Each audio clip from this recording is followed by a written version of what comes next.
हरे कृष्ण कृष्ण कृष्ण हरे हरे।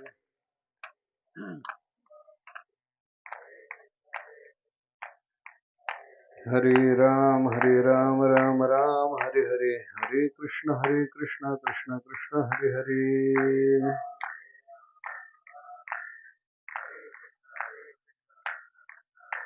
हरे राम राम हरे हरे। हरे कृष्ण कृष्ण कृष्ण हरे हरे।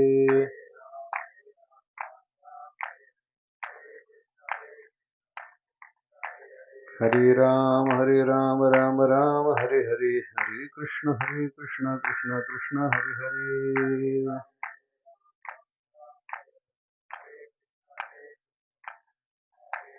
हरे राम राम हरे हरे। हरे कृष्ण कृष्ण हरे हरे।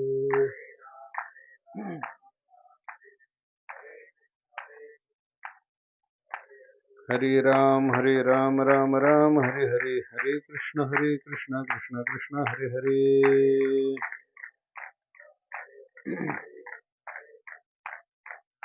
पुंडलिक वरदा हरि विठ्ठल श्री ज्ञानदेव तुकाराम सद्गुरु बुद्धनाथ महाराज की जय। सद्गुरु हरि महाराज की जय। अद्वेष्टा सर्वभूतानां मैत्रः करुण एव च निर्ममो निरहंकारः समदुःख सुखः क्षमी। जो सर्व भूतांच्या ठाई द्वेषाते नेण्याची कही आप परू नाही चैतन्य जैसा। भगवान श्री कृष्ण परमात्मा गीतेच्या 12व्या अध्यायामध्ये जो भक्ताच्या लक्षणाचा विचार सांगतात त्याच्यातला हा पहिला श्लोक आहे। भगवंतांनी 12व्या अध्यायाचा विचार जर आपण थोडासा पाहिला तर तिथे भक्ती योगाचं चिंतन केलेलं आहे आणि आता सरांनी सांगितलं की बाबा कलियुगाचा काळ असल्यामुळं भक्तीचं विशेष महत्त्व आहे। इतर कोणतंही साधन कलियुगातल्या माणसाला जन्म मरणाचं चक्र चुकवण्यासाठी करता येत नाही। कठीण साधनं शास्त्राने सांगितलेली आपल्याला पाहायला सापडतात आणि मनुष्य देहाला प्राप्त झाल्याच्या नंतर लक्ष्य काय, प्राप्तव्य काय, मिळवायचं काय आहे याचा जर विचार केला तर आपल्याला हे जन्म मरणाचं चक्र चुकवायचं आहे। शास्त्राने सांगितलं 84 लक्ष योनी फिरत मनुष्याचा देह प्राप्त झाला। त्या संतांनी सुद्धा वर्णन केलेलं आहे। लक्ष 84 फेरे फिरकर सुंदर नरतनु पाया। कबीर महाराज सांगतात 84 लक्ष योनीमध्ये फिरता जरा सुंदर असा हा मनुष्याचा देह प्राप्त झाला बाबा।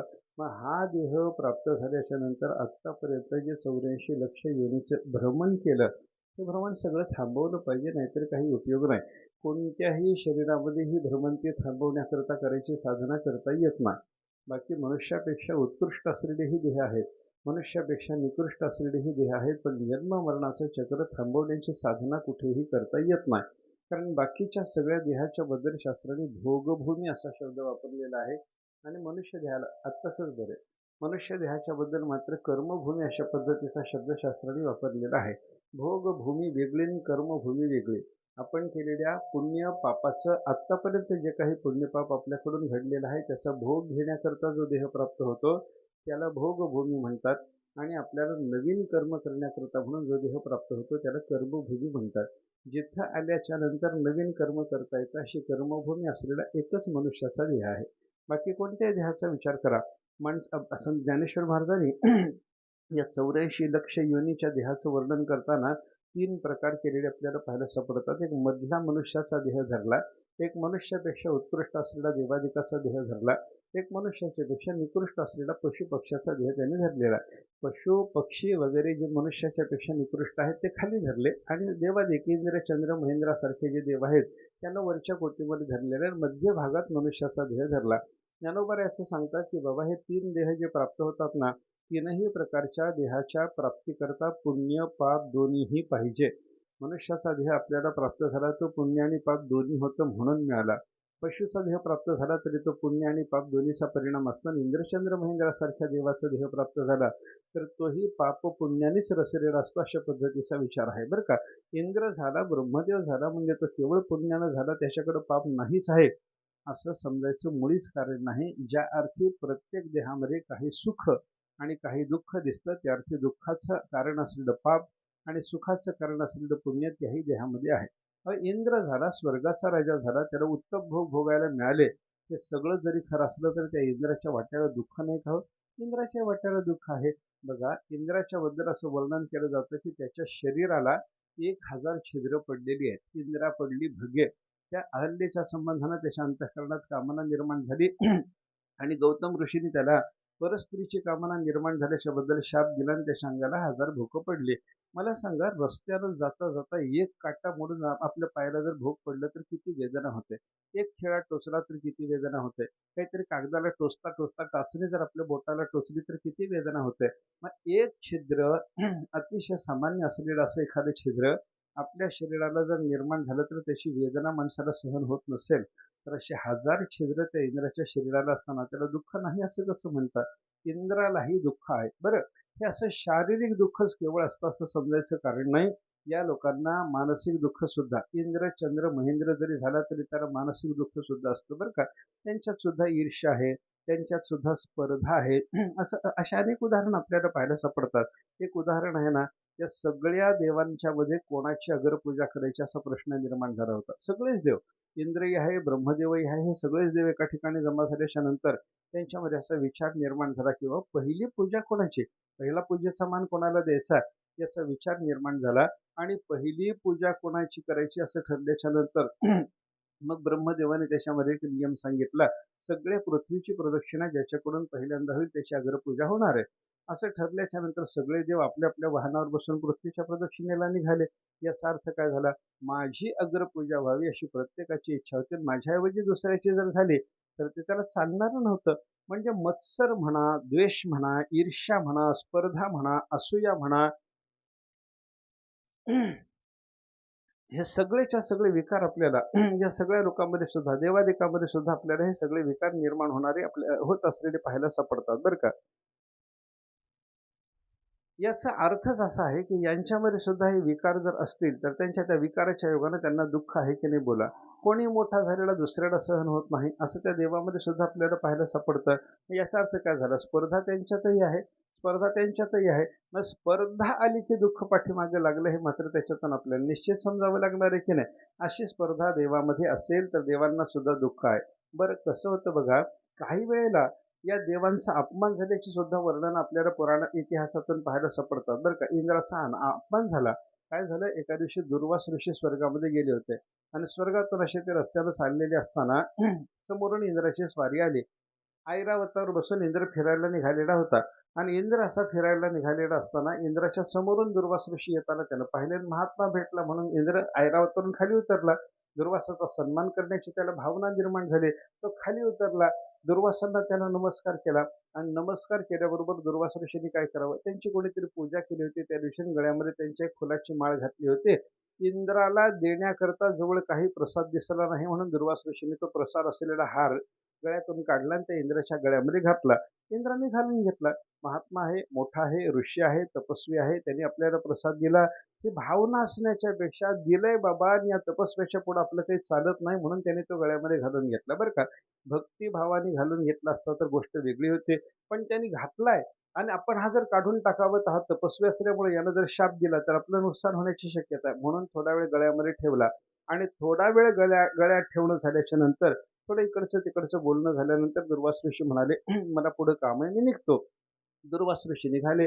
इंद्र आपला ऐरावतावर बसला आणि पुढे निघाला आणि ऐरावतावर बसल्याच्या नंतर इंद्राची दुर्बुद्धी जागी झाली. तो म्हणतात, काय या ब्राह्मणाचं काम, यानं मला काय दिलं, मी स्वर्गातला राजा, कल्पवृक्षाला लागलेली फुलं सुद्धा माझ्या सेवेकरता नित्य असू शकतात, त्यानं मृत्यू लोकातून आणलेल्या का फडतूस फुलाची माल माझ्या गळ्यामध्ये घातली, काय याला अर्थ आहे.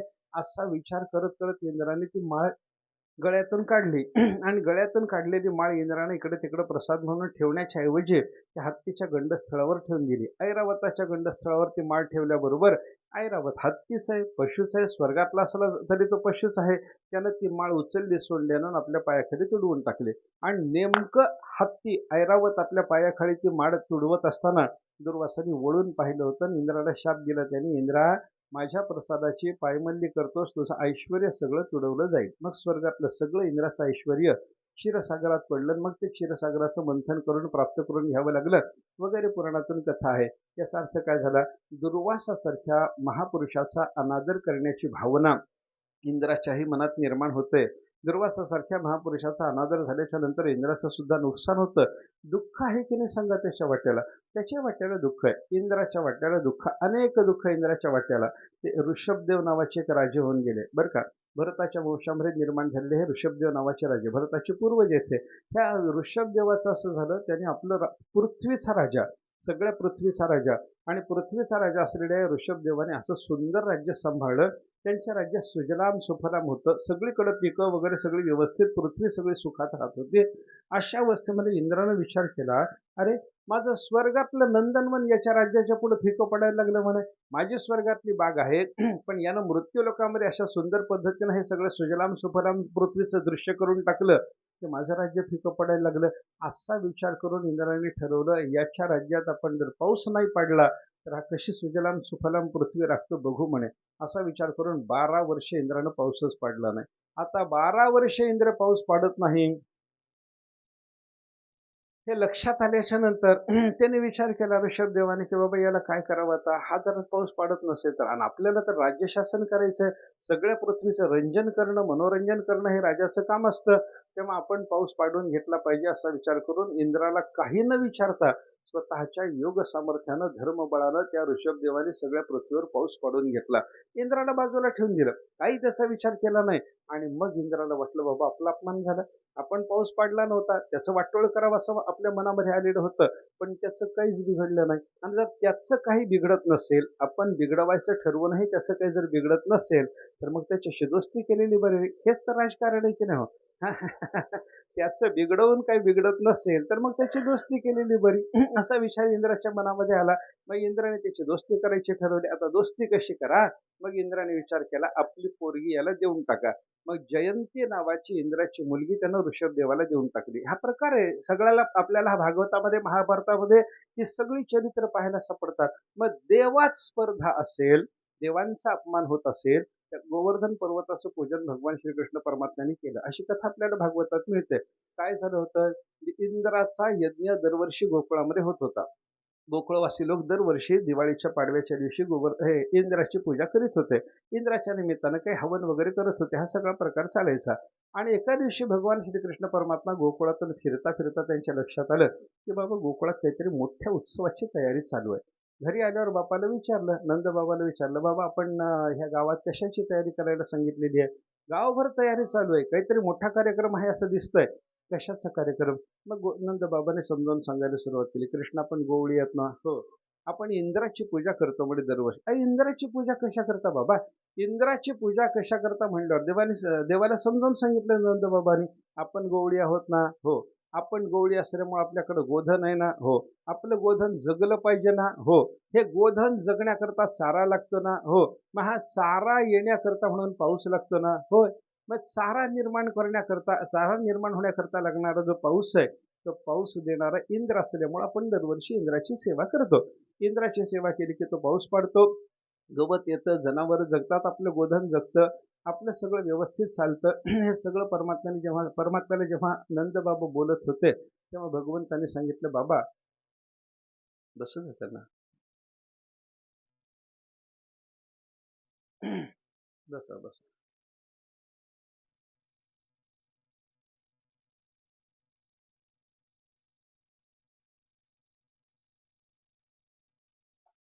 असू दे. मग काय ही एवढी सगळी तयारी पाहिल्याच्या नंतर भगवंताने हे सगळं विचारून घेतल्यावर भगवान म्हणायला लागले, बाबा माझं बोलणं थोडं ऐका म्हणे. देवाने कसं केलं, इंद्राला महत्व देणं चाललंय आणि इंद्र शेफारून चालला हे श्रीकृष्णाच्या लक्षात आल्याबरोबर इंद्राचा माज उतरवायचा देवाने ठरवला. आता त्याचा माज कसा उतरवा.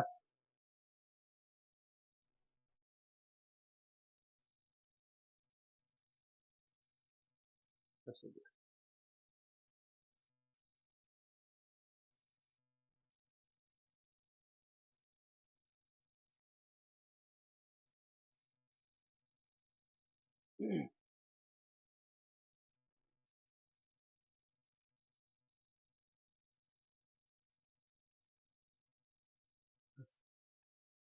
हो.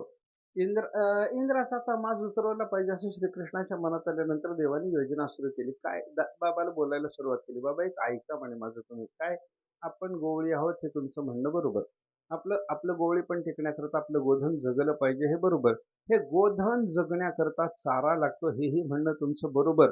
पण हा चारा देणारा साक्षात देव आपला गोवर्धन पर्वत असताना चाऱ्या करता पाऊस आणि पावसा करता इंद्र आणि त्या स्वर्गात असणाऱ्या इंद्राच्या नादी लागता कशाला?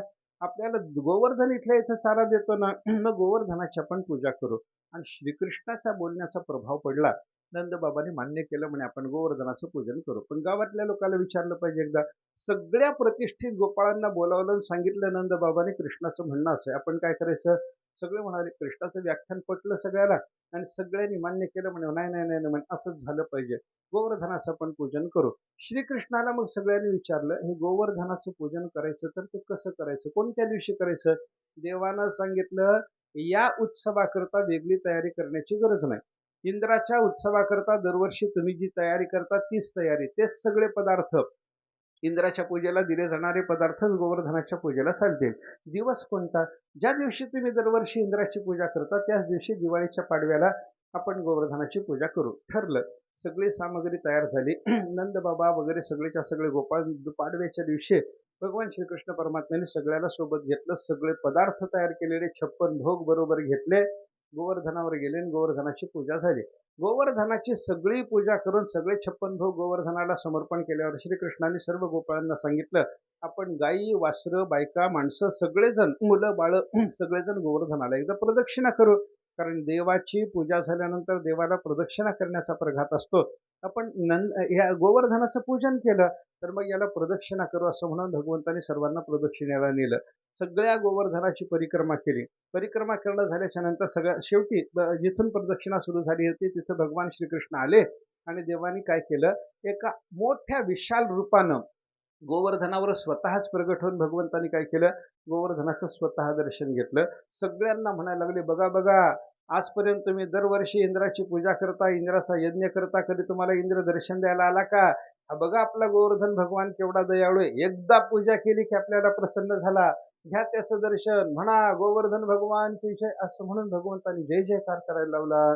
त्या गोवर्धनाला सगळ्यांना नमस्कार करायला लावला. आणि हे सगळं पाहिल्याच्या नंतर इंद्र विचार करायला लागला स्वर्गात दरवर्षी माझी याच्याकडून पूजा होत असते नंदबाबाकडून पूजा होत असते यंदा पूजा का झाली नाही? जेव्हा त्यानं बारकाईनं पाहिलं तेव्हा माझी पूजा डावलून श्रीकृष्णाच्या म्हणण्यानुसार या सगळ्या लोकांनी गोवर्धनाचं पूजन केलं. हे लक्षात आल्याबरोबर इंद्राला क्रोध निर्माण झाला आणि सगळं गोकुळ धुवून काढलं पाहिजे सगळे वाहून मेले पाहिजेत असा विचार करून इंद्रानं काय करावं प्रलय काळात वर्षाव करणारे जे संवर्तक नावाचे मेघ आहेत मेघाच्या जाती सांगितल्या महाभारतामध्ये बरं का त्याच्यात प्रलयकालीन वर्षावाचे जे मेघ आहेत ना त्यांना संवर्तक मेघ म्हणतात. त्या संवर्तक मेघांना बोलावलं आणि सांगितलं तुम्ही गोकुळावर जा आत्ता वर्षावाला सुरुवात करा 7 दिवस अखंड पाऊस पडला पाहिजे आणि ते सगळं गोकुळ वाहून गेलं पाहिजे अशी व्यवस्था करा. त्या सांवर्तक मेघ जेव्हा जमा व्हायला लागले तेव्हा बाकीचे सगळे गोपाळ घाबरले कृष्णाला म्हणायला लागले कानोबा आम्ही तुला म्हणलं होतं ना इंद्राचा कोप आपल्याकरता चांगला नाही असं म्हणत होतो ना पण तो ऐकलं नाही. आता इंद्र रागावला त्याची आपण पूजा केली नाही गोवर्धनाची पूजा तुझ्या म्हणण्यानुसार आम्ही केली. आता इंद्र जर रागावला तर सगळं गोकुळ वाहून जाईल बाबा आता काय करायचं? कान्होबानं सांगितलं कृष्णानं सांगितलं की काळजीचं कारण नाही. आपण ज्या गोवर्धन भगवंताची पूजा आतापर्यंत इथं केली तो भगवान आहे ना आपला त्यानं आपल्याला दर्शन दिले ना साक्षात आता तुम्ही पाहिलं ना ज्या भगवंताची आपण पूजा केली तोच परमात्मा आपला रक्षक होईल. काळजी करू नका आपण त्याला धारण करून त्याच्या छत्रछायेत उभे राहू असं म्हणून भगवंताने तो गोवर्धन आपल्या हातावर धारण केला. 7 दिवस सगळ्या गोकुळवासी लोकांना छत्रछायेत गोवर्धनाच्या घेतलं. पावसापासून रक्षण झालं आणि मग 7 दिवसानंतर पाऊस थांबल्यावर जागच्या जागी तो गोवर्धन स्थापन करून भगवान सगळ्या गोपाळांना गाई वासराला घेऊन त्याच्यापासून बाजूला झाले वगैरे वगैरे कथा आहे.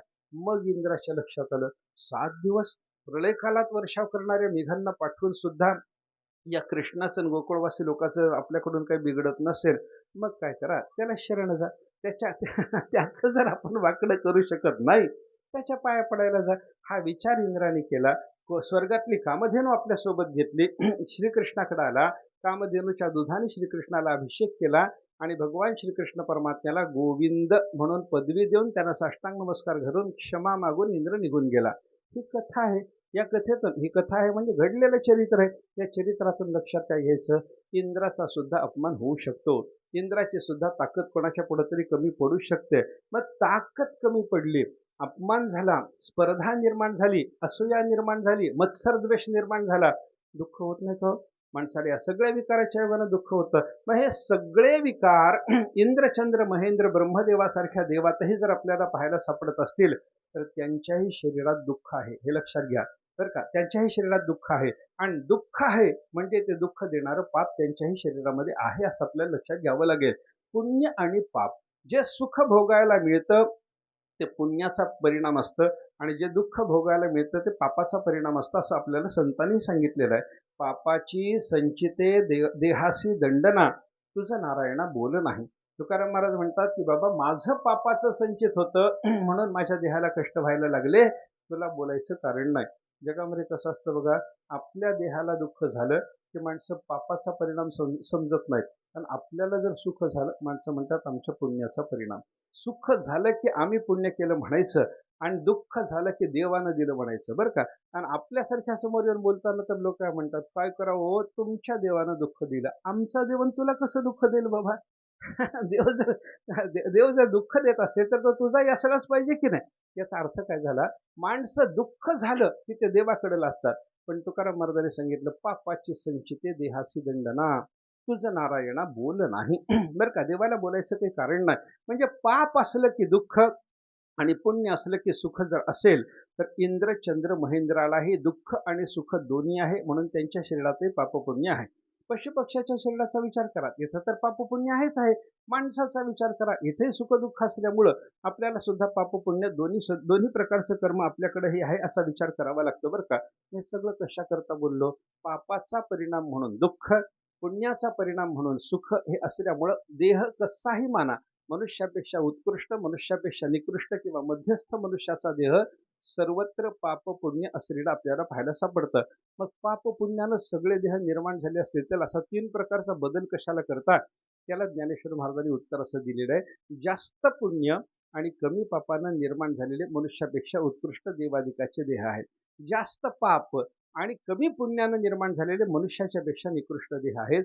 पण मनुष्याचा देह जो आहे ना, याच्याबद्दल वर्णन करताना ज्ञानेश्वर महाराजांनी सांगितलं, समभागे शुभाशुभे घडून अनुष्ठानाचे उभे, जेणे मनुष्यत्व लाभे ते मिश्र फळ. ज्ञानेश्वर महाराज सांगतात, समान पाप पुण्य जेव्हा व्हावं तेव्हा मनुष्याचा देह प्राप्त होतो. पापही तेवढंच पाहिजे आणि पुण्यही तेवढंच पाहिजे. किलोभर पुण्य असलं तर किलोभरच पाप पाहिजे, तर मनुष्याचा देह प्राप्त होतो. पारडं थोडं कमी जास्त झालं की मग वर तरी जातो, नाहीतर खाली तरी जातो. जीव मध्या या मनुष्याच्या देहाला प्राप्त होत नाही, हा विचार आहे बरं का. हे सगळं कशाकरता बोललो, प्रत्येकाच्या पाठीमागं सुख दुःख आहे. सुख दुःख आहे म्हणजे पाप पुण्य आहे. पाप पुण्य आहे म्हणजे धर्म अधर्म आहेत. धर्म अधर्म आहेत म्हणजे रागद्वेष आहेत. रागद्वेष आहेत म्हणजे भेदज्ञान आहे. भेदज्ञान आहे म्हणजे आपल्याला अज्ञान आहे, आणि अज्ञान आहे याचाच अर्थ आपल्याला परमात्मा स्वरूपाचा बोध नाही, परमात्मा आपल्याला कळत नाही. आणि त्याच्यामुळे ही सगळी दुःखाची परंपरा पाठीमागे लागलेली जर असेल, तर प्रयत्न करून आपल्याला ही दुःखाची परंपरा, जन्ममरणाची परंपरा थांबवून टाकायची असली तर त्याला काय करावं लागेल, अज्ञानापासून हे सगळं जर पुढचं निर्माण झालं असेल, तर मुळावर घाव घालण्याच्या निमित्तानं आपल्याला अज्ञान नाहीसं करावं लागतं, हा विचार आहे बरं का. आपण पापपुण्य नष्ट करण्याकरता दुसऱ्या प्रकारचा प्रयत्न करून चालत नाही. पापपुण्य नष्ट करायचं झालं तर त्याच्याकरता धर्म अधर्मच थांबले पाहिजेत. धर्म अधर्म थांबायचे असतील तर त्याच्याकरता रागद्वेषच थांबले पाहिजेत. रागद्वेष थांबायचे असतील तर त्याच्याकरता भेदज्ञानच थांबलं पाहिजे. आणि भेदज्ञान जर थांबायचं असलं तर त्याच्याकरता आत्मस्वरूपाचं जे आपल्या ठिकाणी अज्ञान आहे, त्या अज्ञानानंच तर हे सगळं दुःख आपल्याला दिलेलं आहे. म्हणून अज्ञान नाहीसं करण्याकरता म्हणून मनुष्याच्या देहामध्ये प्रयत्न करावा लागतो. बाकी देहात हा प्रयत्न होत नाही बरं का. नाथ महाराजांनी आपल्याला असं सांगितलं, मनुष्याच्या देहाला आल्यानंतरच 4 गोष्टी माणसाला मिळवता येतात, स्वर्ग, नरक, कर्म, ब्रह्म, चहुप्राप्तीसी मनुष्य जन्म. जीवाला स्वर्ग प्राप्त करून घ्यायचा झाला तर मनुष्याच्या देहात येऊन यज्ञ यागादी कर्म करून स्वर्ग मिळवता येतो. नरक प्राप्तीची एखाद्याला इच्छा झाली, बघून येतो नरक एकदा, असं एखाद्याला वाटतं. शहाणी माणसं असतात अशी, काय स्वर्गच बघितला पाहिजे काय, आम्ही नरकाचं दर्शन सुद्धा घेऊ इच्छितो, असं जर कोणी बोलला तर त्याला नरकाला जायचं झालं तर कोणत्या बाकीच्या देहातून नरकाला जाता येत नाही, माणसाच्या देहात येऊनच नरकाला जावं लागतं बरं का. हे कसं आहे, हे सेंटर पॉईंट असल्यासारखा हा देह आहे बरं का. इथं आल्याच्या नंतरच इकडे इकडे इकडे इकडे कुठे फिरता येतं बरं का. व्हाया जायचं ते मनुष्याच्या देहातूनच जावं लागतं बरं का. स्वर्गाला जायचं झालं व्हाया मनुष्याच्या देहातून, नरकाला जायचं झालं तर व्हाया मनुष्याच्या देहातून. अशाच प्रकारचा प्रकार आपल्याला पाहायला सापडतो बरं का. आणि स्वर्ग नरक या दोन्ही करता लागणारं पुण्य पापात्मक कर्म करायचं झालं तर ते माणसाच्या देहातच करता येतं. पशुच्या देहात पाप नाही, पुण्य नाही, काही नाही बरं का. आता उदाहरणं सांगतात बघा आपल्याकडे असे कित्येक पशु असे आहेत की ते एकादशीचं व्रत करतात. अनेक महात्म्यांच्या संपर्कामध्ये आलेल्या पशूची चरित्र सांगितली जातात. एकादशीच्या दिवशी ते कुत्रं काही अन्नाला तोंड लावत नाही. अशी उदाहरणं घडली. काही घोडे असे होते की त्या घोड्यांनी एकादशीला अन्न खाल्लं नाही. आता त्या घोड्याने एकादशीला अन्न खाल्लं नाही म्हणून त्याला पुण्य लागतं का हो? त्याला पुण्य नाही. पशूच्या शरीरात पाप-पुण्याचा विचार नसतो. आमचे गुरुजी असं सांगायचे, आपण एखादा माणूस जर मारला आपल्याला पाप आहे. एखाद्या माणसाला जीवानिशी आपण जर मारलं तर माणसाला पाप लागतं. पण वाघ कोणाच्या अंगावर पडला आणि त्या वाघानं अगदी वेदशास्त्र संपन्न असलेला एखादा ब्राह्मण जरी मारून टाकला, त्याला पाप आहे का हो? वाघाला कसलंही पाप लागत नाही. वाघाला पाप लागत नाही आणि माणसाला, सामान्य माणसाला, अगदी तुच्छ माणसाला जरी मारलं एखाद्याला, अगदी कोणाच्याही कामाचा नसलेला असा वेडा एखादा मनुष्य असला आणि त्याला जरी मारलं, तरी माणसाला पाप आहे. माणसाला पाप आहे. आणि वाघाने केवढाही मोठा ज्ञानी माणूस मारला, काही वाघाला पाप लागायचं कारण नाही. काही वाघाला आपल्याकडे अशी वर्णनं पाहायला सापडतात की बाबा कितीतरी पशूंनी बड्या बड्या मोठ्या मोठ्या महात्म्यांना मारलेलं आहे बरं का. एक असं वर्णन आहे की पूर्वमीमांसा शास्त्राची रचना करणारे जैमिनी ऋषी त्यांना हत्तीनं मारून टाकलं. ते तपस्या करीत बसलेले असताना, चिंतन करीत बसलेले असताना, एकाग्र मन असताना हत्ती त्यांच्या अंगावर धावून आला आणि त्यानं उचलून फेकून फेकून तुडवून तुडवून हत्तीनं त्यांना मारलं. जैमिनी ऋषीला जैमिनी ऋषीचा नाश हत्तीनं केला. आता जैमिनी ऋषी जगाला पूर्वमीमांसा शास्त्राचं ज्ञान सांगणारा, यज्ञ कसा करावा सांगणारा ऋषी, हे आपल्याला मोठेपण आहे त्याचं. हत्तीला काय मोठेपण आहे? हत्तीला मोठेपण जसं नाही, तसं हत्तीला त्याचं पापही लागत नाही बरं का. आता आपल्याकडे व्याकरणशास्त्राचं ज्यांनी ज्ञान दिलं ना, ते पाणिनी ऋषी. हे पाणिनी ऋषी त्यांच्या आश्रमामध्ये बसलेले होते. विद्यार्थी समोर बसलेले, ते व्याकरण शिकवत होते, तयार केलेले सूत्र सांगत होते. आणि अशा अवस्थेमध्ये त्यांच्या आश्रमामध्ये एक वाघ आला. आलेला वाघ तो जवळ येत चालला तेव्हा सगळे विद्यार्थी जवळ बसलेले उठून आपले झाडावर चढून बस, कुठंतरी लपून बस असं करायला लागले. आणि गुरुजीला सांगतात, गुरुजी व्याघ्रः आगतः, व्याघ्रः समागतः, वाघ आला म्हणत होते. पण पाणिनी ऋषींनी काय सांगावं? ते म्हणायला लागले, मी शास्त्राचा अभ्यासक आहे, माझं शास्त्र व्याकरण आहे, शब्दामध्ये असलेला धातू शोधून काढून त्या धातूनुसार मी विचार करणारा माणूस आहे. व्याघ्र शब्दामध्ये जिघ्र धातू आहे आणि जिघ्र धातूचा अर्थ वास घेणे असा आहे. म्हणून व्याघ्र म्हणजे वाघ, तो फक्त वास घेणारा प्राणी असतो, खाणारा प्राणी असा व्याघ्र शब्दाचा अर्थ माझ्या शास्त्रानुसार होत नाही, म्हणून तो मला खाणार नाही असं म्हणून ते बसले. वाघानं मान तोंडात धरलेली असताना सुद्धा हे तसंच म्हणत बसले आणि शेवटी वाघानं त्यांना खाऊन टाकलं. एवढं मोठं ज्ञान जगाला सांगणारा पाणिनी, व्याकरण सगळं पाणिनीपासून निर्माण झालं.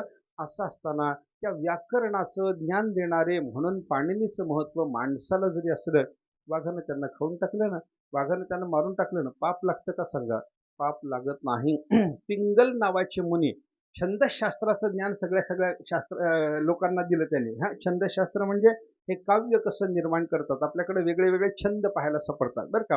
वेगळी वेगळी वृत्त असतात ना. आता ही सगळी वृत्त एका छंदातून निर्माण होतात. छंदाचा प्रस्तार म्हणजे विस्तार ही वृत्त असतात बरं का. असं ते छंदशास्त्र निर्माण करणारा, सगळं काव्यबद्ध रचना कशी करावी याचं शास्त्र निर्माण करून सांगणारा पिंगल नावाचा महात्मा सर्पानं दंश करून मारून टाकला ना. काय काय काय विचार करता सांगा ना. मग सर्पानी पिंगलासारखा महात्मा मारला, वाघाने पाणिनीसारखा महात्मा मारला, हत्ती नावाच्या प्राण्याने जैमिनी नावाचा महात्मा मारला, त्यांना पाप लागतं का हो? काही पाप नाही, काही पाप नाही. आणि आपण एखाद्या सामान्य माणसाला जरी मारलं, ज्याचा जगाला काही उपयोग नाही, अशा वेड्याला जरी आपण मारलं तरी आपल्याला पाप लागतं ना. हा प्रकार कशा करता मी सांगायला लागलो. मनुष्याला पापपुण्याचा विचार आहे, पशवादिकाला पापपुण्याचा विचार नाही. आपल्यालाच पापपुण्य लागतं. मग हे पापपुण्य संपावं याच्याकरता मूळ अज्ञानापर्यंत जाऊन घाव घातला पाहिजे. तो अज्ञानापर्यंत जाऊन घाव घालण्याचं काम ज्यांना साधलं, अशा मनुष्याला पापपुण्य संपून जातं, धर्माधर्म संपून जातात, रागद्वेष त्याच्या जीवनात राहत नाही, त्याचं भेदज्ञान संपून जातं, त्याचं अज्ञानच संपून गेलेलं असल्यामुळे सगळं संपून जातं. दुःख त्याच्या पाठीमागचं संपलं की त्या महात्म्याला पुन्हा जन्म, मरण काहीही नाही अशी त्याची अवस्था होते. पुनरपि जननम पुनरपि मरणम कुठपर्यंत? जोपर्यंत अज्ञान आहे तोपर्यंत. अज्ञान संपल्याच्या नंतर पुन्हा जन्म नाही, पुन्हा मरण नाही. तुका म्हणे एका मरणेची सरे उत्तमची उरे कीर्ती मागे. तुकाराम महाराज सांगतात अशा महात्म्याला पुन्हा जन्म नसतो अशी त्याची अवस्था होते बरं का. मग जन्म मरणाचं चक्र थांबवण्याकरता प्रयत्न करण्याकरता मनुष्याचा देह प्राप्त झाला. या देहात आल्याच्या नंतर तेच काम केलं पाहिजे. मग अज्ञान नाशाकरता आपल्याला हा सगळा प्रयत्न करायचा जर असेल तर प्रत्येकाला एकदम अज्ञानाच्या नाशापर्यंत जाऊन पोहोचता येतं का? त्याचं त्याचं काही ठराविक काम असतं. त्याचं ते ठराविक काम करता करताच मनुष्याला अज्ञानाचा नाश साधतो. अशा पद्धतीचं चिंतन आपल्याकडे आहे बरं का. मी उदाहरणानिशी सांगतो आपल्याला. एखादा राजा जर असेल तर त्या राजानं राज्य शासन सोडून द्यायचं एकदम परमात्म्याच्या चिंतनाला लागायचं असा प्रकार नाही. त्यांना राज्य करत करतच परमात्मा चिंतनाला लागायचं असा प्रकार आपल्याला शास्त्राने सांगितलेला आहे. बघा, रामचंद्र प्रभूचे सासरे असलेले जे जनक राजे होते त्या जनक राजाचं मोठं ज्ञान सांगितलं जातं बरं का. उपनिषदात त्या जनकाचं वर्णन आलेलं आहे आणि याज्ञवल्क्याने त्या जनकाचं वर्णन करताना सांगितलं, अभयं वै जनक प्राप्तोसी. जनका, तुला अभय स्थिती प्राप्त झाली. याच्या पुढे तुझ्या पाठीमागं कोणत्याही प्रकारचं भय लागणार नाही. या योग्यतेला तू प्राप्त झालेला आहेस बरं का. मला सांगा, एवढं मोठं वर्णन याज्ञवल्क्यासारखा ऋषी ज्या जनकाचं करतो ते जनक कोण आहे? तो राजे येतो. राजे राज्यविलासात राहणार आहेत. राज्यविलासात राहत असले तरी परंतु अज्ञानाचा नाश त्यांनी साधलेला आहे. ही गोष्ट महत्वाची आहे. म्हणजे अज्ञान नष्ट करून घेऊन आपल्या पाठीमागचं जन्ममरण थांबवण्याकरता माणसाला सगळं सोडून रानात कुठंतरी जाऊन बसावं लागतं असं नाही. आपलं आपलं काम ठराविक ते करता करता सुद्धा माणसाला हे सगळं साधणं शक्य आहे. फक्त चित्तवृत्ती एकाग्र व्हावी. आपण जे काही करतो आहोत त्या सगळ्या वैभवात जरी आपण राहत असलो तरी वैभवाची आसक्ती सोडून वागायला सुरुवात केली पाहिजे बरं का. जनकाला ज्ञान झालं, कशामुळे झालं सांगा? जनक राज्यात असूनही जनकाला ज्ञान झालेलं होतं असं वर्णन आहे बरं का. त्याचं कारण काय? तुकाराम महाराजांनी जनकाच्या अवस्थेचं वर्णन केलं. तुका म्हणे राज्य करिता जनक, अग्नी माझी एक पाव जळे. हा, जनक राजे सिंहासनावर बसलेले असतात. त्यांचे दरबारातलं दृश्य असं सांगितलं जातं, ते दरबारात बसलेले आहेत, सिंहासनावर बसलेले आहेत, राजाच्या पोशाखात आहेत, दरबार सगळा भरलेला आहे, प्रधान मंडळ सगळं जवळ आहे, राज्याची योजना काय करायची याचा विचार चालू आहे. पण सिंहासनावर बसलेले जनक त्यांच्या एका पायाला एक दासी तूप चोळत असते आणि दुसरा पाय त्यांचा अग्नीच्या निखाऱ्यावर त्यांनी ठेवलेला असतो. अग्नीच्या निखाऱ्यावर ठेवलेल्या पायाचं दुःख नाही आणि पायाला तेल चोळलं जातं, याचं तूप चोळलं जातं, याचं सुखही नाही. या सुख दुःखाच्या भावनेच्या पलीकडे जाऊन आत्मतत्वाचा विचार करता करता मला राज्य शासन करायचं ही जनकाची वृत्ती आहे. जनकाची वृत्ती आहे. राज्य शासन त्यांनी टाळलंच नाही. जनकाच्या वंशाचा विचार जर केला तर भागवतामध्ये असं वर्णन आहे, जनकाच्या 55 पिढ्यात जन्माला आलेले सगळे घरातले लोक ब्रह्मज्ञानी निघाले. पण सगळे ब्रह्मज्ञानी असताना सुद्धा एकही जण राज्य सोडून किंवा कुटुंब सोडून घरदार सोडून रानात जाऊन बसलेला नव्हता. हे लक्षात घ्या. राज्य शासन करीत होते पण राज्याचा मोह नाही, संपत्तीचा मोह नाही. संपत्तीचं वैराग्य या लोकांच्या अंतःकरणामध्ये होतं असं चिंतन आपल्याला करावं लागतं बरं का. म्हणजे आपल्या वाट्याला आलेलं काम सोडा आणि कुठंतरी एकांतात जाऊन बसा असाच विचार प्रत्येकाच्या बाबतीमध्ये आवश्यक नसतो. एक छांदोग्य उपनिषदामध्ये एक अश्वपती नावाच्या राजाची कथा आली. अश्वपती नावाचे राजे. एकदा काय झालं, एक 5-6 ऋषी, प्राचीन शाल, जन, बुडील अशी त्यांची नावं काही दिलेली आहेत. हे 5-6 ऋषी एका ठिकाणी जमा झाले आणि त्यांनी परमात्म्याच्या व्यापक रूपाचा विचार करायला सुरुवात केली. विचार सुरू झाला. एका ठराविक मर्यादेपर्यंत त्यांना विचार करता आला आणि त्याच्या पुढे परमात्म्याच्या संबंधाने त्यांना काही विचार सुचेना. त्यांनी विचार केला, आता याच्या पुढचं जर चिंतन ऐकायचं झालं, आपल्यापेक्षा मोठा महात्मा पाहिजे. मोठ्या महात्म्याला जाऊन शरण जाऊन आपण त्याच्यापासून हे ज्ञान श्रवण करू असा विचार झाला. आता आपल्यापेक्षा मोठा कोण? त्या सर्वांच्या डोळ्यासमोर एका ऋषीचं नाव आलं, उद्दालक ऋषी. जाऊ म्हणे आपण त्यांना शरण जाऊ असा विचार झाला. ते उद्दालक ऋषीच्या आश्रमाकडे हे सगळे निघाले. धावत धावत सगळे उद्दालकाच्या आश्रमासमोर येत असताना उद्दालकांना आश्रमात बसल्या बसल्या पाहिजे सगळे यायला लागले. एक महात्मा घरी यायचं अवघड असतं, 6-6 महात्मे आपल्याकडे एकदम यायला लागले. काय कारण असावं बाबा? त्यांनी अंतर्दृष्टीनं पाहिलं तेव्हा यांनी विचार केला. परमात्म्याचा विचार यांचा झाला. एक मर्यादेपर्यंत विचार झाला आणि पुढचा विचार विचारण्याकरता ते आपल्याकडे येतात. हे लक्षात आलं उद्दालक ऋषीच्या. उद्दालक ऋषीने विचार केला, यांना जेवढं कळाले तेवढंच मला कळतं. हे मला जास्त शहाणा समजून माझ्याकडे यायला लागलेत, पण यांच्यापेक्षा ज्ञान माझं जास्त नाही. मग काय करा, स्वागत करू आणि यांना जे पाहिजे, जे मार्गदर्शन पाहिजे, ते पुढचा विचार सांगणं माझ्या जरी कक्षेतलं नसलं, तर तो विचार सांगू शकणारा कोणी महात्मा माझ्या जो परिचयाचा आहे, तो यांना सांगू म्हणे आपण. असा विचार करून त्या सगळ्या लोकांना बोलावलं. आश्रमात सन्मानानं बसवलं. सर्वांचं पूजन केलं, नमस्कार केला आणि सांगितलं, महाराज तुम्ही का आलात मला कळालं, पण मलाही तुमच्या एवढं ज्ञान आहे. माझ्या तुमच्या एवढं ज्ञान आहे म्हटल्यानंतर हे सगळे म्हणायला लागले, आता काय करायचं, पण विचार तर आपला थांबला, पुढचा विचार तर ऐकायचा आहे, पण कसं करावं आता, तुम्हाला आमच्यापेक्षा जास्त कळत नाही म्हणता, तर कोणाकडे जाता येईल का, तुमच्या परिचयाचा, आम्हाला जसं तुम्ही आमच्यापेक्षा ज्ञानी म्हणून जाणवले होता, त्याप्रमाणे तुम्हाला तुमच्यापेक्षा ज्ञानी असलेला एखादा कोणी माहिती आहे का. त्यांनी सांगितलं, नक्की माहिती आहे म्हणे. कोण आहे. आपल्या देशाचा राजा, सगळ्या जगाचा राजा, नाव अश्वपती. अश्वपती राजा, सगळ्या जगाचं शासन करणारा, त्याच्याकडे जाऊन त्याला आपण विचारू, आपल्यापेक्षा तो ज्ञानी आहे. ते सगळे म्हणायला लागले, आम्ही सर्वसंग त्याग केला, आम्ही अरण्यात राहिलो, घरदार सोडलं, बायका मुलाचा विचार आम्ही केला नाही आणि सतत आत्मविचार करत राहतो, तर आम्हाला जे कळत नाही ते घरादारात नाही, सगळ्या जगाचा पसारा सांभाळत बसलेल्या राजाला कळतं. कुठलाच त्याग त्याच्या ठिकाणी जर दिसत नसेल, तर त्याग संपन्नालाच ज्ञान होता, हा जो नियम आहे त्या नियमाच्या बाहेर गेलं नाही सगळं. असं कसं होईल म्हणे. त्याने सांगितलं, काय असेल ते असो म्हणे, पण त्या राजाच्याकडे ज्ञान आहे म्हणजे आहे, आपण जाऊ त्याच्याकडे. त्याच्याकडे जायचं ठरलं. सगळे गेले. अश्वपती राजानं दरबारात हे महात्मे आलेले पाहिल्याबरोबर अश्वपती राजानं 6-7 जणांच्या करता आसनं मांडायला सांगितले, सोन्याची आसनं मांडली. राजानं पूजा केली. ऋषी आहेत काही झालं तरी, आपण राजा होत तरी ऋषी आहेत, ज्ञान असणं तो भाग वेगळा आहे, पण हे ऋषी म्हणून प्रसिद्ध असलेले महात्मे म्हणल्यानंतर पूजा केली. पूजा झाल्याच्या नंतर त्या अश्वपती राजानं काय केलं, प्रत्येकाच्या पुढं एक सोन्याच्या मोहराने भरलेलं एक एक ताट, भलं मोठं ताट दक्षिणा म्हणून समर्पण केलं. सगळ्यांना सांगितलं, महाराज हे आपल्याला समर्पण आहे बरं का, ते आपण घ्यायचं आहे. महात्मे त्याच्याकडे पाहायलाही तयार नाही, पाहायलाही तयार नाही. असं पाहिल्यावर अश्वपती राजाने विचार केला, का घेत नसतील बाबा, का घेत नसतील, आपण यांना दिलंय, एवढं सुवर्ण समर्पण केलेलं असताना सुद्धा हे घेत नाहीत, का घेत नाहीत. त्याने थोडा व्यावहारिक विचार केला. कीर्तन झाल्यावर महाराजाला पाकिट दिलं तर महाराज घेत नाही, का घेत नाही, थोडं कमी जड लागलं तर घेत नाही. थोडं कमी जड वाटलं म्हणजे आपल्या योग्यतेच्या मानानं काही कमी दिले बाबा असं वाटलं तर माणूस घेत नाही. असा प्रकार होतो. म्हणून राजानं काय केलं, दुसरं ताट भरून समर्पण केलं. त्याच्याकडे लक्ष नाही.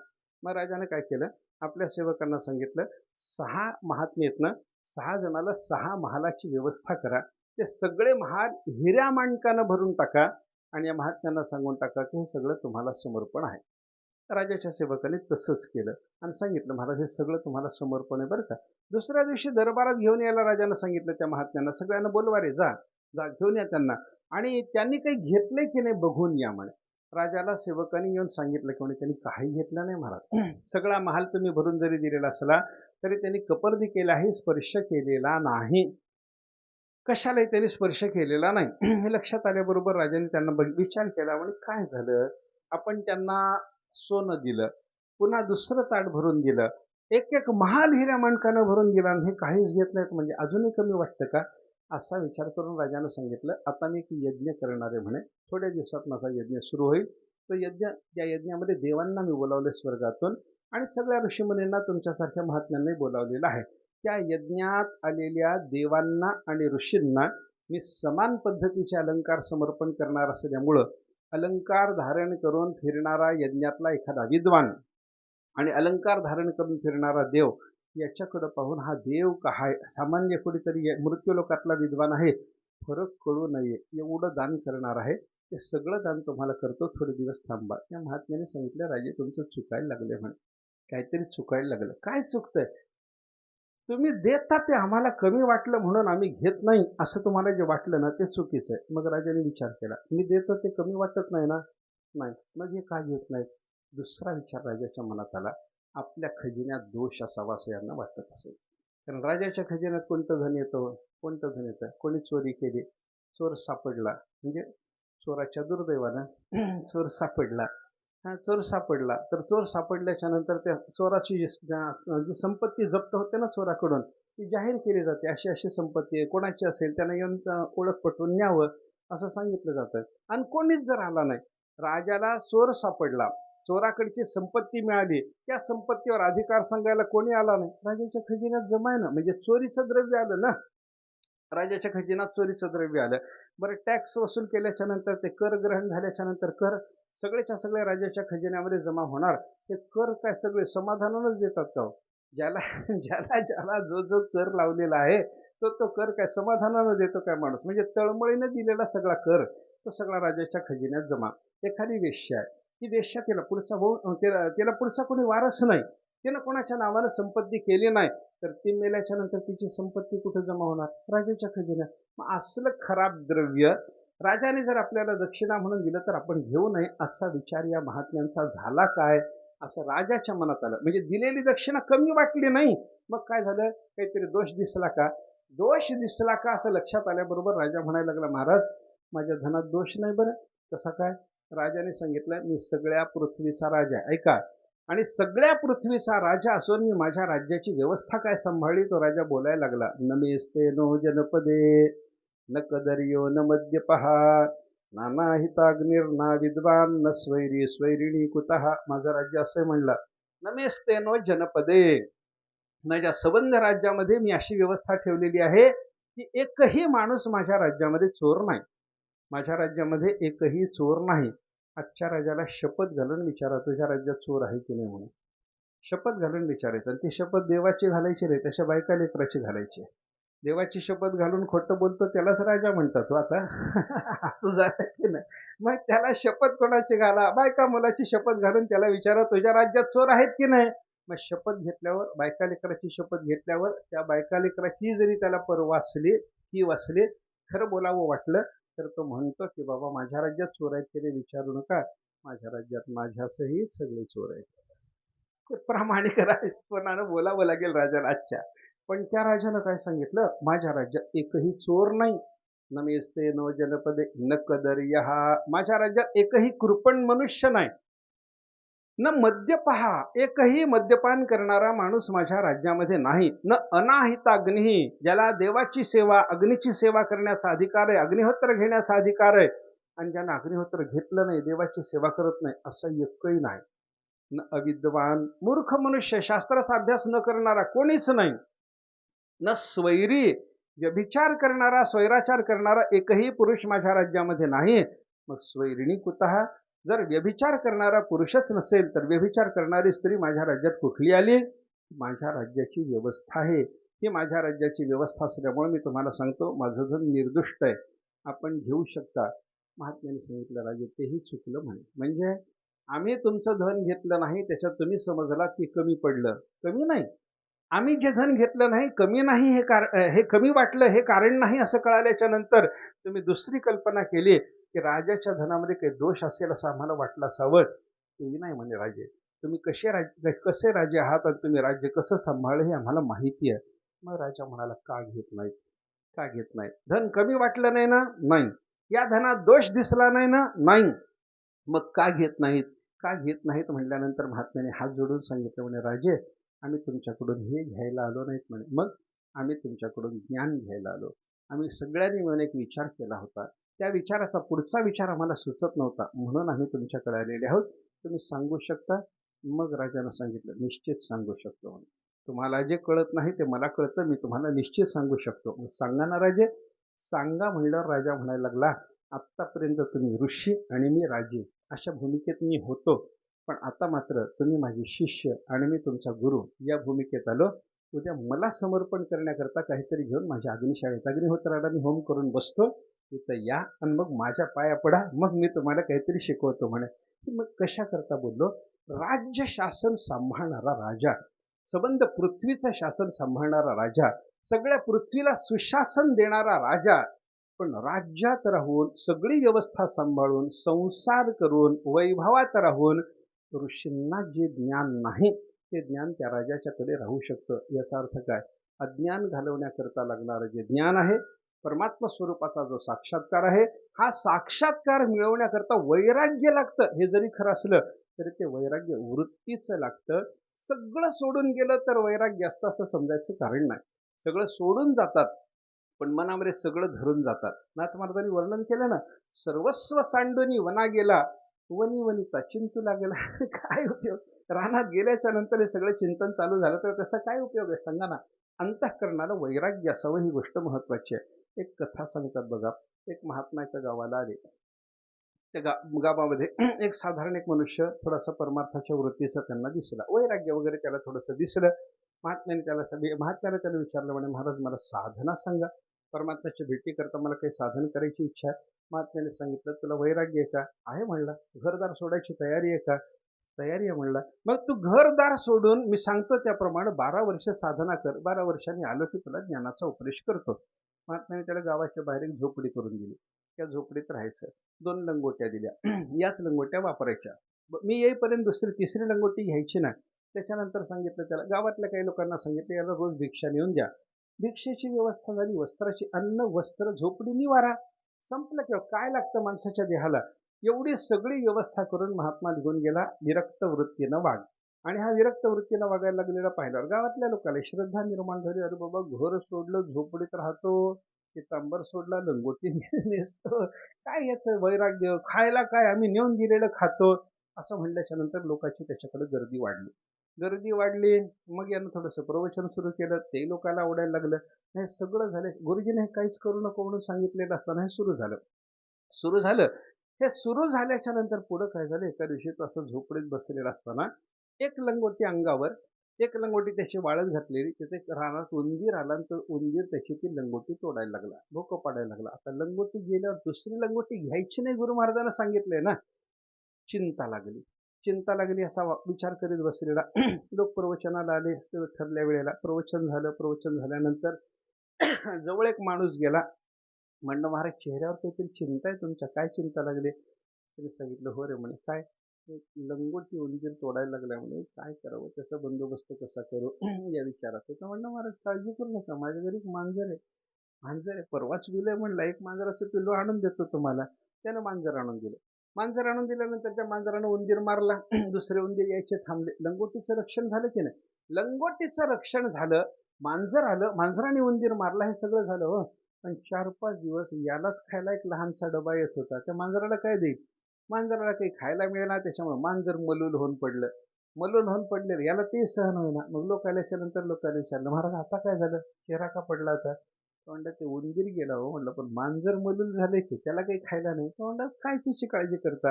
मांजराला दूध लागतं ना, मी एक गाय दान देतो म्हणला तुम्हाला, या." त्यानं गाय दान दिली. गाईचं दूध काढून हा त्या मांजरीला पाजायला लागला, स्वतःही प्यायला लागला. 4 दिवसानं पुन्हा चेहरा पडला. लोकांनी विचारलं, "काय झालं महाराज?" "काही नाही," म्हणे, "मांजर आता व्यवस्थित आहे," म्हणे, "टणटणीत आहे मांजराची तब्येत. पण त्या गाईला खायला चारा माझ्याजवळ काय आहे?" म्हणला. "एवढी एवढी झोपडी, एवढीच जागा." त्याने सांगितलं, "ही झोपडी माझ्याच रानात आहे ना, हे 1 एकर शेत तुम्हाला देऊन टाकलं," म्हणलं, "दान." त्या 1 एकर शेतामध्ये चारा पाणी भरपूर यायला लागला. गाय चरायला लागली. आता गवत जसं जसं भरपूर गायला मिळालं तसं तसं दूध वाढलं. दूध वाढल्याच्या नंतर ते दूध काढून त्यानं मांजरीलाही पाजायचं आणि यानंही प्यायचं. पण एका गाईचं समजा ते मोठी गाय जर असली समजा, तर ती जर भरपूर दूध द्यायला लागली, 8-8 लिटर एका एका वेळेला दूध दिल्याच्या नंतर ह्याला काय ते दूध आटोपणार आहे का? त्यानं पुन्हा चिंता लागली. लोकांनी विचारलं, "काय चिंता?" तो म्हणला, "आता ते दुधाची व्यवस्था होईना." लोक म्हणले, "काही काळजी करू नका. दुधाची व्यवस्था करा. दुधाची व्यवस्था करणारी आणून देतो म्हणे आम्ही तुम्हाला." एकानं कन्यादान केलं. झालं. दुधाची व्यवस्था पाहिजे ना. दुधाच्या व्यवस्थेकरता लग्न झालं. लग्न झाल्याच्या नंतर आता काय संसार थांबतो काय हो? लग्न झालं, संसार सुरू झाला. आमचे गुरुजी सांगायचे, कुंभार कुंभारीण झाल्यावर मडक्याला काय कमी आहे? दोघ यांचा संसार सुरू झाला, मुलं बाळ झाले, सगळं गोकुळ भरल्यासारखं याचं झोपडीचं स्वरूप झालं. आणि 12 वर्षाच्या नंतर गुरुजी जेव्हा आले त्याचे फिरत फिरत त्या ठिकाणी, त्यांनी सांगितलं होतं, हेच जर वैराग्य टिकून राहिलं तर पुढं ज्ञान सांगतो म्हणून सांगितलं होतं. ते गुरुजी जेव्हा आले, पाहिलं, अरे इथं झोपडी होती. झोपडीच्या ऐवजी घर दिसायला लागलं. तिथे एक बैरागी बसवला होता, त्याच्याऐवजी गृहस्थ दिसायला लागला. लहान लहान मुलं, काय आहे असं पाहत उभंच राहिले होते. एवढ्यात तो समोर आला, साष्टांग नमस्कार घातला. "यामुळे महाराज घरात या." "कोण तू?" "मीच तुमचा शिष्य." "म्हणे." "अरे इथे हे झोपडी होती." "ते अपमाजीच म्हणला ते." आणि हे सगळं कसं झालं रे? त्यानं सांगितलं, "कौपीन संरक्षणार्थायम खटाटोपहा." गुरुजीला म्हणला, लंगोटी सांभाळण्याच्या नादामध्ये एवढा खटाटोप झाला. मला सांगा, यानं सर्वस्वाचा त्याग केलेला होता. पण त्याग टिकला का सांगा मला? टिकला नाही. हां, हा त्याग का टिकला नाही? तो बाहेरून केलेला होता. अंतःकरणातून संसार सोडलेला नव्हता. पण जनकासारखा महात्मा, अश्वपती राजा आता जो आपण पाहिला, त्या राजासारखे महात्मे यांना बाहेरून पाहायला ते जरी राज्यात दिसत असले, अंतःकरणातून सर्वस्वाचा त्याग करून होते. ही गोष्ट महत्त्वाची आहे. असा आंतरिक त्याग असावा. बाहेर आपल्या आपल्या कर्तव्य कर्मामध्ये मनुष्यानं राहावं आणि परमात्म्याच्या साक्षात्काराचं ज्ञान मिळवण्याचा प्रयत्न करावा. याच्याकरताच आपल्याला हा मनुष्याचा देह प्राप्त झालेला आहे. हे असं आपल्याला थोडंसं चिंतन संत महात्म्यांनी सांगितलेलं पाहायला सापडतं बरं का.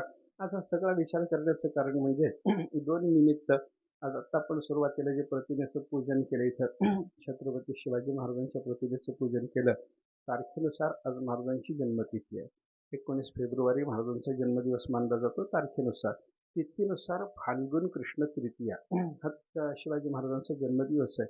आम्हाला तो दिवस जास्त महत्त्वाचा वाटतो. त्याचं कारण असं आहे, एक तर ते तिथीनुसार आहे आणि तिथीनुसार आहे म्हणण्याच्या पेक्षा सुद्धा दुसरी महत्त्वाची गोष्ट, जगद्गुरू तुकाराम महाराजांच्या बीजेच्या दुसऱ्या दिवशी तो दिवस पडतो म्हणून आम्हाला जास्त महत्त्वाचं वाटतं. तुकाराम महाराजांचं वैकुंठाला जाणं कधी झालं? फाल्गुन कृष्ण द्वितीयेला. त्याला तुकाराम बीज म्हणतात. बीज म्हणजे द्वितीया.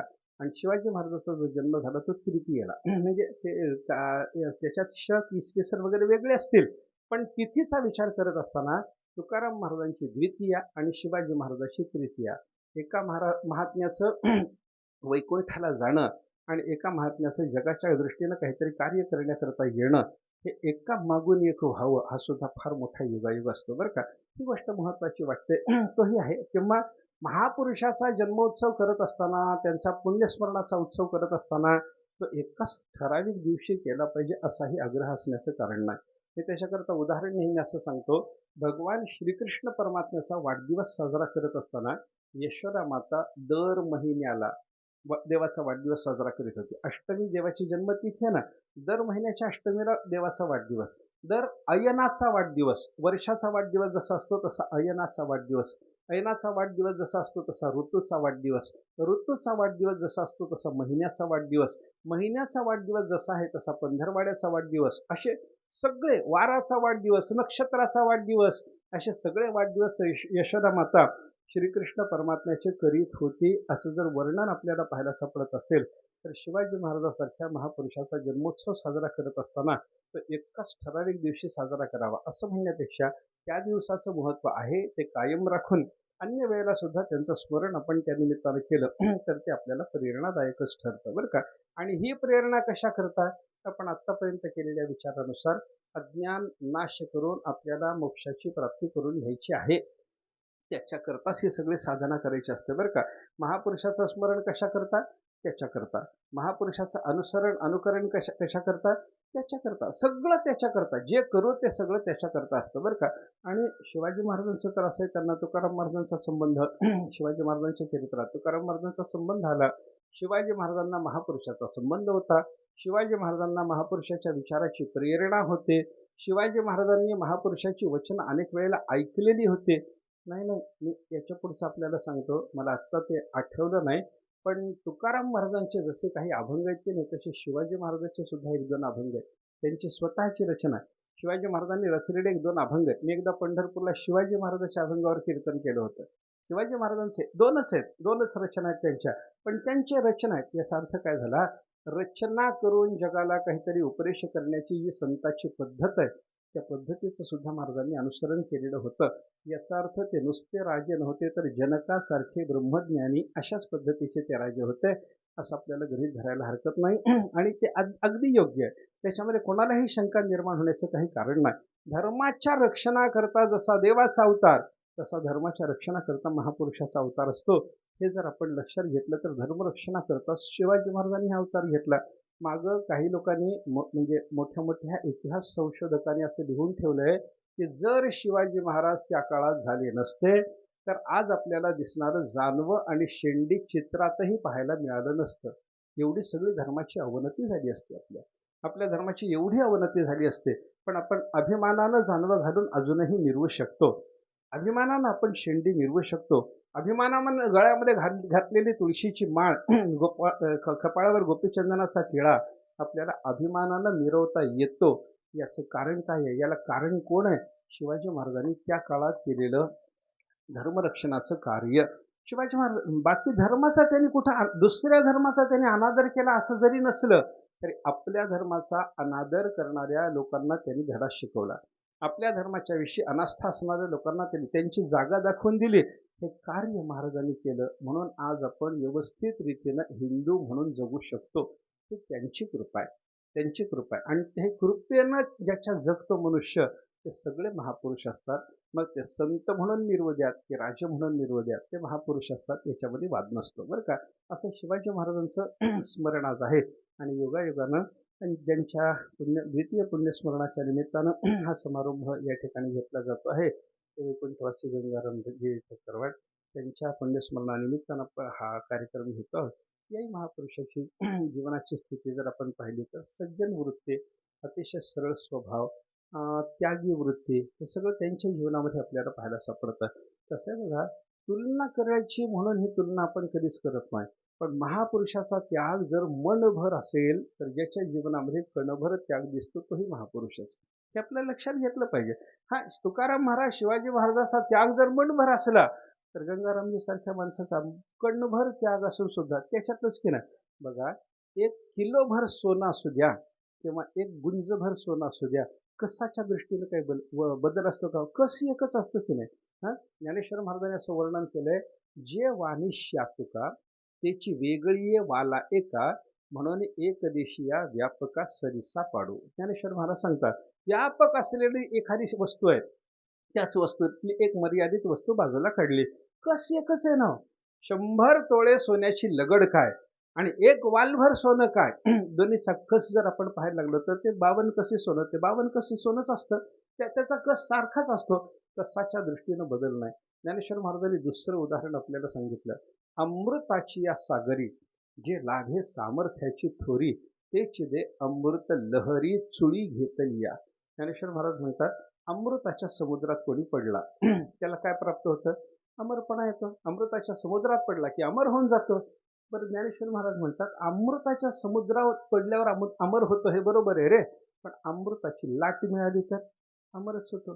सुळभर अमृत मिळालं तर अमरच होतो. कंडभर अमृत मिळालं, अमृताचा लेश दैवगुणी मिळाला तर अमरच होतो. अमृताच्या लेशानंही अमरपणा आणि अमृताच्या सागरानंही अमरपणा, याचा अर्थ काय झाला? कोणी महापुरुष असेल मोठा तुकाराम महाराज शिवाजी महाराजासारखा, तर तो अमृताचा सागर जर असला तर आपल्या समोर असणारे हे मोठे लोक सुद्धा त्या अमृताचा कण का होईना आहेतच असं आपल्याला म्हणावं लागेल की नाही. या दृष्टीनं आपण विचार करावा. आणि आपल्या समोर असणाऱ्या मोठ्या लोकांच्या ठिकाणी असणारा त्याग, आपल्या समोर असणाऱ्या मोठ्या लोकांच्या ठिकाणी असलेला सरळपणा, आपल्या समोर असलेल्या मोठ्या लोकांच्या ठिकाणी असणारा कोणताही महत्वाचा गुण, अगदी बारीक सारीक सुद्धा गुण तो महत्वाचा असतो. आणि त्याच गुणाचा विशाल विस्तार होता होता अमृताचा सागर होऊ शकतो. ही गोष्ट लक्षात घेऊन आपण अशाही कणभर गुण दाखवणाऱ्या महापुरुषाच्या विषयी आपल्या अंतःकरणामध्ये आदराची भावना बाळगली पाहिजे. आणि तीच आदराची भावना आपल्या सर्वांच्या अंतःकरणामध्ये स्वर्गीय गंगारामजींच्या बद्दल आहे.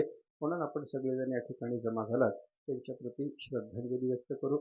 आणि द्वितीय पुण्यस्मरणाच्या निमित्तानं महापुरुषाच्या गुणापैकी ज्या गुणाचं दर्शन त्यांच्यासारख्या ठिकाणी होत होतं त्या गुणाचं अनुसरण करणं, ते गुण आपल्या अंगी बाळगण्याचा प्रयत्न करणं, त्या गुणाचा विस्तार करण्याचा प्रयत्न करणं, हा प्रयत्न आपण जसा करावा तसा त्यांच्या चिरंजीवाच्या बाबतीमध्ये सुद्धा त्यांनी तो प्रयत्न करावा असं जरी असलं तरी ते करतातच. लक्ष्मणरावजीच्या ठिकाणी सुद्धा तशाच पद्धतीचे गुण आहेत. परवा लक्ष्मणराव, तुम्ही जेव्हा बेंगलोरला आला होतात तेव्हा मला थोडं मागचं आठवलं. तुम्ही काल्याच्या कीर्तनाला परवाच्या दिवशी जे मठात आला होतात तेव्हा तुम्ही आमच्या विहिरीवर बसला होतात कीर्तन ऐकायला पूर्ण. तुमचे वडील एकदा असेच आले होते. काल्याचं कीर्तन नव्हतं त्या दिवशी, पण दुसरं कीर्तन होतं. पण ते कीर्तन ऐकाय करता ते आले होते, ते विहिरीवर नाही, विहिरीच्या बाजूला खुर्ची घालून बसले होते. हे सुद्धा एक सादृश्य बरं का. आणि ते खुर्चीवर बसल्यापेक्षा तुम्ही विहिरीवरच बसला, ते त्यांच्यापेक्षा पुढच्या गुणाचं तुमच्या ठिकाणी आम्हाला दर्शन झालं. ही गोष्ट महत्वाची आहे, आनंदाची आहे. विनम्र भावातच मनुष्याचा मोठेपणा असतो आणि तो विनम्रपणा सुद्धा आपल्या वाडवडिलापासून आपण शिकायचा असतो. त्या दृष्टीनं सगळ्याच गुणाची जोपासना तीर्थरूपांच्या ठिकाणी असणाऱ्या सगळ्या गुणाची जोपासना तुम्ही आणि तुमच्या सगळ्या वंशजाकडून होत राहावी ही भगवंताच्या चरणाला प्रार्थना करतो आणि द्वितीय पुण्यस्मरणाच्या निमित्तानं आपल्या सर्वांच्याकडून गंगाराजींना श्रद्धांजली समर्पण करून या ठिकाणी थांबतो. पुंडलिक वरदा हरी विठ्ठल श्री ज्ञानदेव तुकाराम विठ्ठल विठ्ठल विठ्ठल विठ्ठल विठ्ठल विठ्ठल विठ्ठल. पुंडलिक वरदा हरी विठ्ठल श्री ज्ञानदेव तुकाराम सद्गुरु गुंडा महाराज की जय. सद्गुरु हरी महाराज की जय. या ठिकाणी लक्ष्मणरावजी ठक्करवाड आणि परिवाराच्या वतीनं महाराजांची पूजा आणि त्याच्यानंतर आरती आणि दर्शन होईल. आपण कोणीही जागा सोडू नये ही विनंती.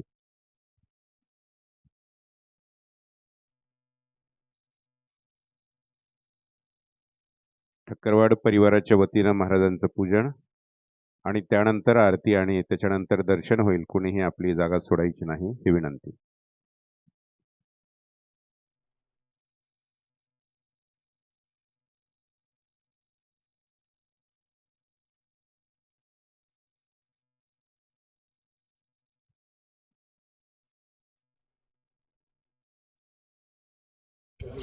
दर्शनाच्या नंतर